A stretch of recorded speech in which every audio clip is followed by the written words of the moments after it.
Tape 3W suivi d'école au Sénégal. D'accord. À école au Sénégal. C'est facile, tu n'as qu'à te connecter. Tape école au Sénégal. Les leçons sont beaucoup plus détaillées. Toujours de l'engagement des écrivains. J'ai parlé de Amadou Kourouma avec les Soleils des Indépendances. J'ai parlé également véritablement de Henri Lopez avec son ouvrage intitulé Tribalique, publié en 1971. J'ai parlé des poètes négro-africains comme Césaire Damas, mais également un écrivain du nom de Ferdinand Oyono, qui va écrire un célèbre roman intitulé Le Vieux Nègre et la Médaille.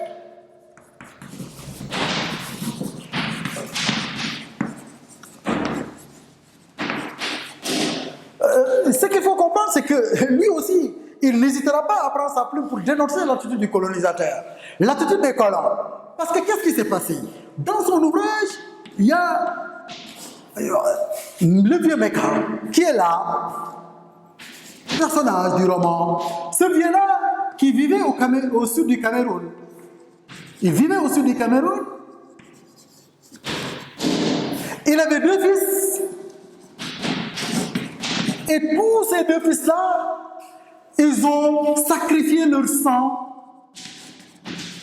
pour libérer la France. Pour libérer la France. Ils sont morts à la guerre. Meka était là au sud du Cameroun, envoyant ses fils véritablement pour libérer la France. Ces fils-là, ils vont sacrifier leur sang pour libérer la France. Ils ne reviennent plus. Il meurt en France. Mais Meka ne se limite pas à cela. Meka étant quelqu'un qui vivait au sud du Cameroun, il avait des terres. Ces terres-là, il n'hésita pas à les distribuer aux colons pour que le colon y construise des hôpitaux, pour que le colon y construise des écoles. Meka a fait véritablement ce sacrifice-là. Donc ce double sacrifice, sacrifice par rapport à ses enfants, sacrifice véritablement par rapport à ces terres qu'il a léguées au colon. Le colon a jugé nécessaire véritablement de lui organiser un vin d'honneur. Il a jugé nécessaire également de l'honorer à travers la fête du 14 juillet. 14 juillet qui marque la date véritablement de la Révolution française qui était le 14 juillet 1789. Et chaque 14 juillet, véritablement, il fête cela. Et lorsqu'il fêtait cet anniversaire-là de la Révolution française, le vieux Meka a été invité pour qu'on lui organise un vin d'honneur. Et à travers le vin d'honneur, on lui a remis une médaille. Mais ce qui s'est passé, c'est que entre le vin d'honneur et la remise du médaille, on a vu qu'il y a eu des démêlés, des problèmes entre le vieux Meka et le colon, ceux qui étaient présents, les Blancs. Et qu'est-ce que les Blancs ont fait? Les Blancs ont vite attaqué Meka en le brutalisant, en le bastonnant. Imaginez-vous quelqu'un qui est venu pour être honoré. Vous ne faites qu'à le bastonner. À travers à la place de la médaille, c'est des bastonnades. À la place de la médaille, c'est l'humiliation qu'on a faite au vieux Meka. Ce vieux-là, il finira par la prison. Après la prison, il va rentrer au pays, c'est-à-dire dans son village qui était au sud du Cameroun. C'est juste pour dire, qu'est-ce que l'auteur Ferdinand Oyono montre? Il montre à travers ces 2 choses.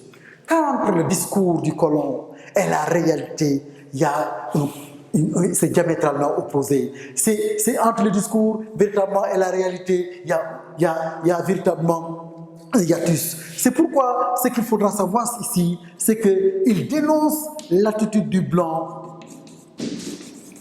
L'attitude du blanc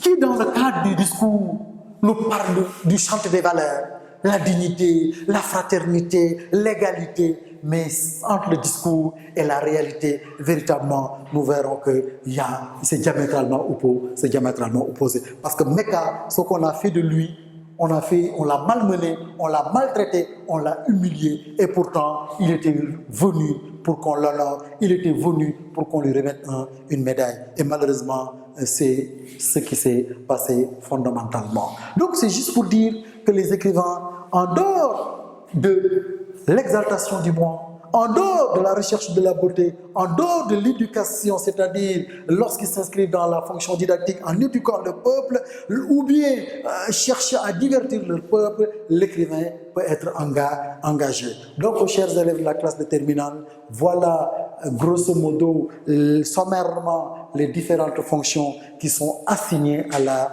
littérature. Et ces fonctions-là, il suffit de les connaître, il suffit véritablement non seulement de les connaître, mais de pouvoir les illustrer à travers véritablement des citations et de pouvoir réussir votre examen. Si l'on sait que la littérature, mes chers candidats, quand on parle de la littérature, il y a des sous-genres comme la poésie, comme le roman, comme le théâtre, comme le conte, comme la nouvelle, comme l'essai. Donc la littérature prend en charge tous ces genres-là.